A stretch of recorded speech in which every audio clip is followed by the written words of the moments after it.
साधु साधु साधु।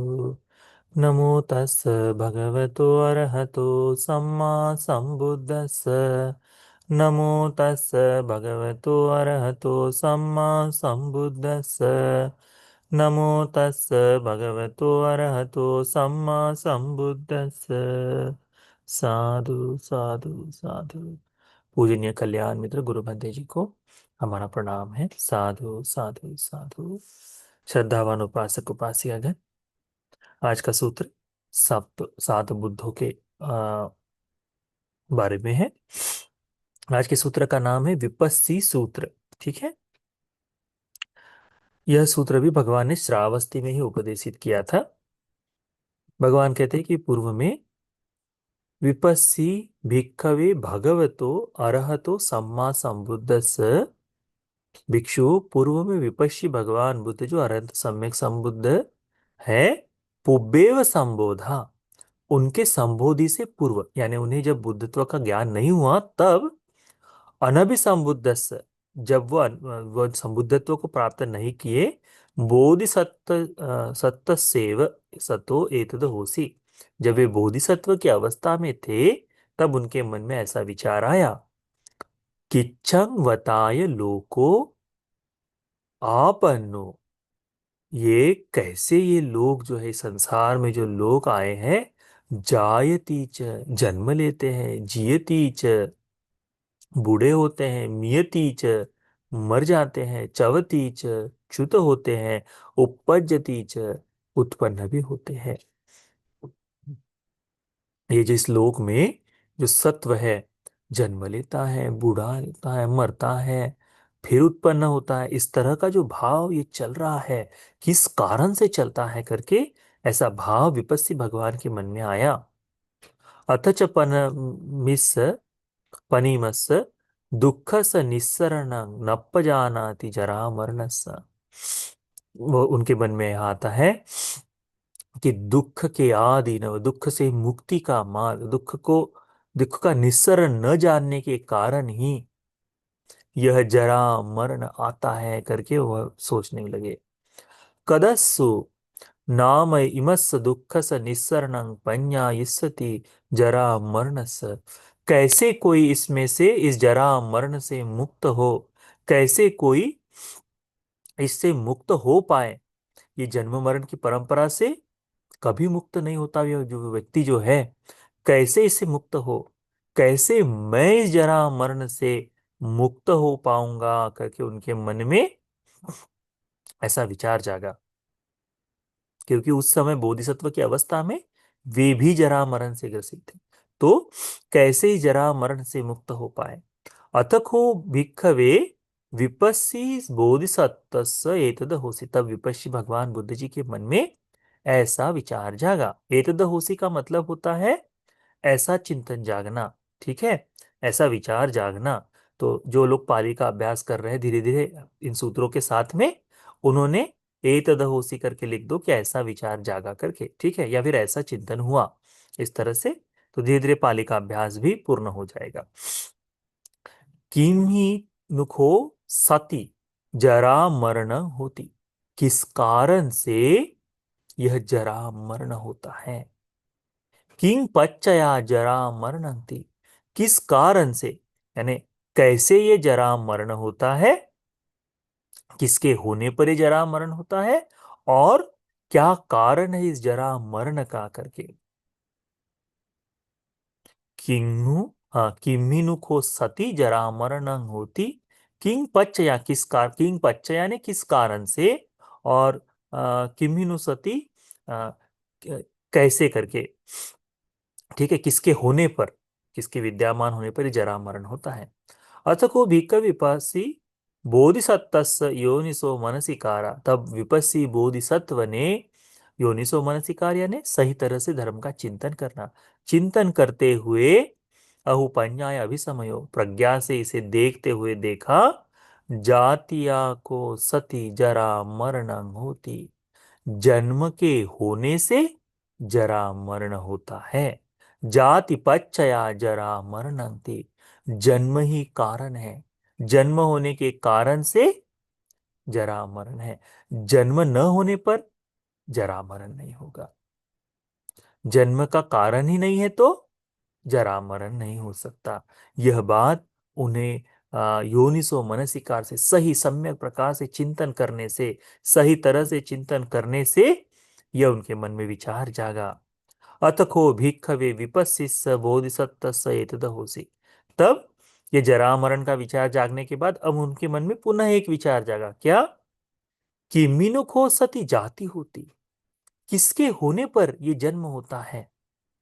King पच्चया जाति थी, क्या कारण है जन्म के लिए? अथ को भी कवे विपस्सी बोधिसत्तस्य योनिसो मनसिकारा अहुपन्याय अभिसमयो। तब विपस्सी बोधिसत्व ने योनिसो मनसिकार से सही तरह से सम्यक प्रकार से चिंतन करते हुए प्रज्ञा से इस बात को जान लिया। क्या जाना? भवे को सती जाति होती।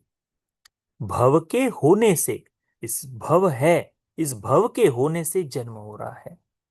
भव पच्चया जाती थी, भव ही कारण है जन्म कहा करके उन्हें पता चला। फिर आगे, किंगनुक हो सती भव होती, किसके होने से यह भव होता है? किंग पच्चया भव होती, भव भी अपने आप से नहीं होता, हर चीज के पीछे धीरे धीरे कोई ना कोई कारण है। तो क्या कारण है कि ये भव होता है? अत को भिक्खवे विपस्सी बोधिसत्व। तब विपस्सी बोधिसत्व के मन में यह चिंतन जब जागा, तब योनिसो मनसिकार से सही तरह से चिंतन से उन्होंने देखा, उपादाने को सती, उपादान के होने पर, उपादान जब है तभी ये भव उत्पन्न होता है। उपादान पच्चया भवति, उपादान ही प्रत्यय है, कारण है भव का। उपादान नहीं होगा तो भव नहीं होगा, तो उपादान कारण है भव का। फिर आगे विपस्सी बोधिसत्व के मन में ऐसा विचार जागता है कि किसके होने से उपादान उत्पन्न होता है, उपादान का कारण क्या है? तो फिर योनिसो मनसिकार से चिंतन करते हुए उन्होंने देखा, तन्नायको सती उपादान होती, तृष्णा के होने से उपादान होता है। तृष्णा है इसीलिए उपादान है, इसीलिए तन्ना पच्चया उपादानंति, कि तन्ना ही प्रत्यय है, तन्ना ही कारण है उपादान का। ये बोध उन्हें हुआ। फिर आगे विचार करते हुए बोधिसत्व ने देखा, किम्मिनुको सती तन्ना होती, क्या होने से ये तृष्णा है? तृष्णा भी अपने आप नहीं हो सकती, तृष्णा अपने आप नहीं हो सकती, उसके पीछे भी कोई कारण है।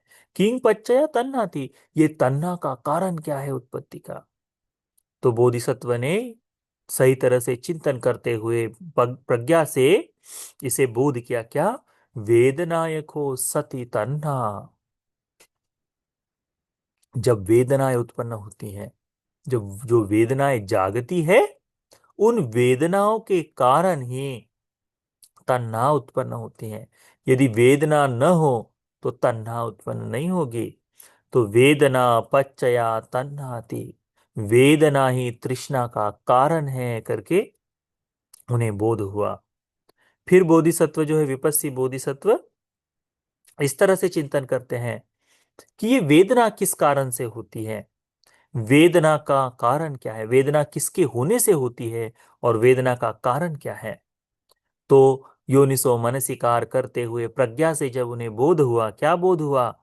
सलायतने को सती फस्सो होती, नहीं वेदना, फस्सो को सती वेदना होती, स्पर्श के कारण ये वेदनाएं होती हैं।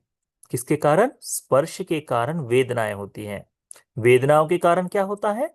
तृष्णा होती है, तृष्णा के कारण उपादान होता है ना? तो तृष्णा के स्पर्श के कारण, वेदना के कारण तन्हा उत्पन्न होती है। तो तन्हा, वेदना पच्चया तन्हा थी, वेदनाओं के कारण ही तृष्णा है। फिर वेदना किस कारण से होती है? तो वेदना स्पर्श के कारण से होती है। फस्सो खो सती वेदना होती, फस्स पच्चया वेदना थी, स्पर्श हो रहा है इसीलिए वेदना। तो जो जो स्पर्श है, स्पर्श केवल हाथ से या शरीर का स्पर्श नहीं होता, स्पर्श इन छह इंद्रियों में स्पर्श होता है, छह इंद्रियों में स्पर्श होता है। आंख का स्पर्श है। हम स्पर्श को कैसे देखते हैं? केवल छूने वाला स्पर्श देखते हैं ना, वैसा नहीं है। केवल छूने वाला स्पर्श नहीं है। आंखों से जो रूप देखते हैं वो भी स्पर्श है। कान से जो शब्द सुनते हैं वो भी स्पर्श है। इन स्पर्श के कारण ही वेदनाएं उत्पन्न होती है। ये वेदना ही तृष्णा को जन्म देती है। तो फस्सो को सती वेदना होती, फस्स पच्चया वेदना, स्पर्श के कारण वेदना होती है। फिर बोधिसत्व सोचते हैं कि ये स्पर्श किसके होने से होता है, स्पर्श का कारण क्या है। तो फिर स्पर्श का कारण है छह आयतन।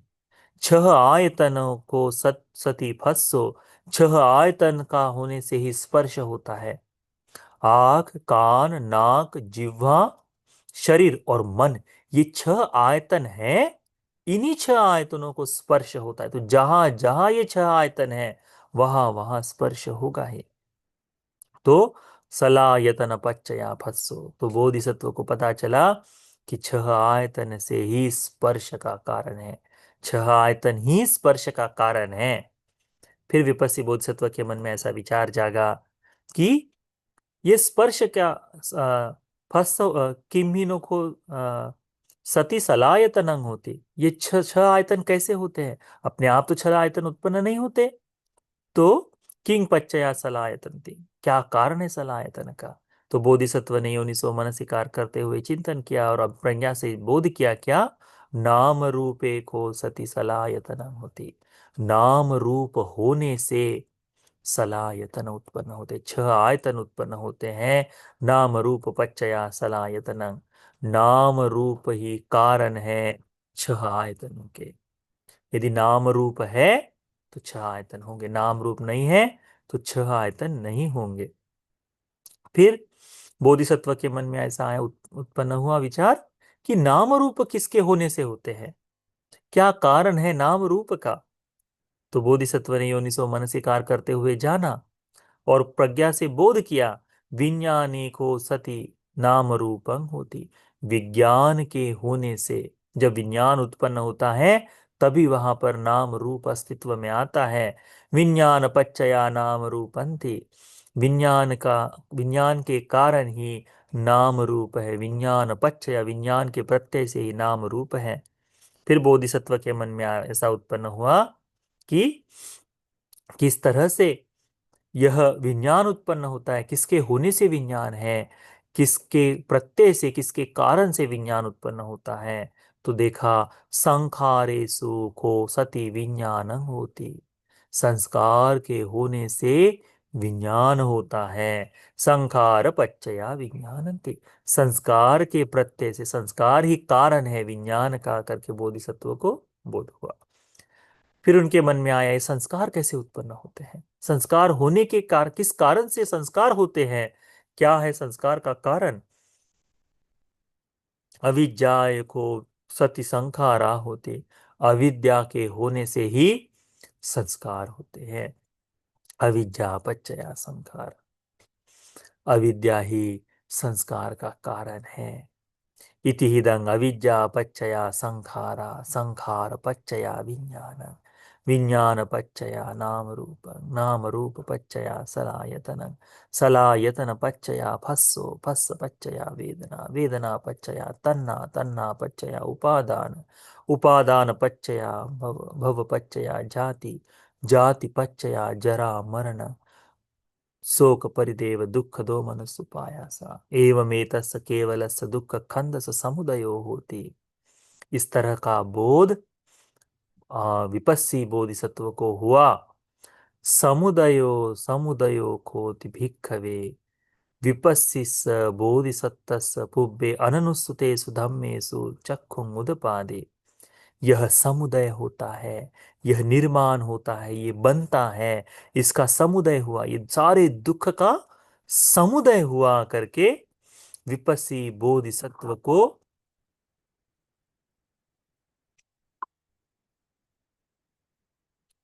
जागा कि ये समुदय हो रहा है, समुदय हो रहा है। इस समुदय शब्द का चिंतन करते करते, समुदय शब्द पर विचार करते करते, समुदयोति समुदयो समुदयो समुदयोति को भन्ते विभिक्क विपस्सिस बोधिसत्वस। इस तरह से समुदय हो रहा है, निर्माण हो रहा है, बन रहा है, बन रहा है, ऐसा चिंतन करते करते पूर्वे अननुसुतेषु, जो पूर्व में सुना न गया हो, धम्मेषु चक्षु उदपाति, ऐसा धर्म चक्षु उत्पन्न हो गया। ज्ञान उदपाति, ज्ञान उत्पन्न हुआ। पඤ्ඤा उदपाति, प्रज्ञा उत्पन्न हुई। विद्या उदपाति, विद्या उत्पन्न हुई। आलोक उदपाति, आलोक उत्पन्न हुआ। इस तरह से समुदय पर चिंतन करते हुए उन्हें इस तरह से धर्म का बोध उत्पन्न हुआ करके इस सूत्र में बताया है। यह सूत्र का पहला हिस्सा। दूसरा हिस्सा कल को, जैसे समुदय हुआ है, इसका ही निरोध भी कैसे होगा, इसके ऊपर चिंतन है, वह हिस्सा हम कल अभ्यास में लाएंगे। जितनी बार इस प्रतीत्य समुत्पाद को हम सुनते जाएंगे, उतना उतना हमारे मन में ये प्रतीत्य समुत्पाद घर करते जाएगा कि देखो, ये दुख का कारण मेरे माता पिता नहीं है, दुख का कारण मेरे भाई बहन नहीं है, दुख का कारण ये मेरे सगे संबंधी नहीं है, दुख का कारण कोई देवता, कोई परमात्मा, कोई ईश्वर ये नहीं है, दुख का कारण मेरी अविद्या है। ये बात हमें स्पष्टता समझ में आ जाएगी। बार बार उस पर चिंतन करते हुए, बार बार देखते हुए, तब हमें पता चलेगा कि हम जिस संसार में जो दुख भोग रहे हैं, इस दुख के लिए दूसरों को दोष देते हैं, दूसरा कोई दोषी नहीं। इस दुख का कारण क्या है? तो हमारी अविद्या ही, हमारी अविद्या, मेरी अविद्या ही मेरे दुख का कारण है।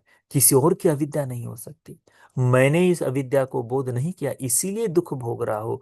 ऐसा ही वैसा ही भाव, यही बात जब हमारे मन में बैठ जाएगी, तब जाकर हम क्या करेंगे? इस अविद्या से बाहर निकलने के लिए पुरजोर प्रयास करेंगे। पधान वीर्य जिसे कहते हैं, वह वीर्य आरंभ करेंगे, वह पुरजोर प्रयास आरंभ करेंगे, तो हमारे लिए भी ये मुक्ति संभव हो जाएगी। तो आज का यह विपस्सी भगवान बुद्ध जी के बोधिसत्व की अवस्था में जिस तरह से चिंतन मनन किए, इस चिंतन मनन का सूत्र का उपदेश आप सभी को इस प्रतीत्य समुत्पाद के समुदय धर्म को समझ लेने के लिए उपकारी हो जाए। साधु साधु।